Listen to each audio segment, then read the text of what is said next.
Salamat darling. Wala ko may nag-exchange kasi yapon nangka ah. Ang bulad, ang kalami. Nagtawag sa mga niyo sa marot. Dili siguro marot dagli may tumarot. So, dried fish. Yung kalami na tawag niya sa mga nag-abroad. Kaya talagang sarap ka ubod. Tapos kini, hindi tawag ano. Kalami ano. Hindi tawag ano kanang isda. Kanang lamig aksyon. Isda. Kalami. Kalami. So itong gamit kakahalag. Kalimot ko sa kuan ani.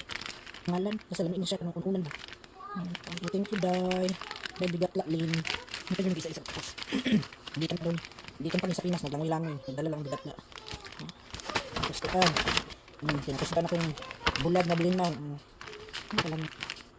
Sinyan. Thank you, Day, bigat la. Ito. Plus kaldero. Kaldero na anta.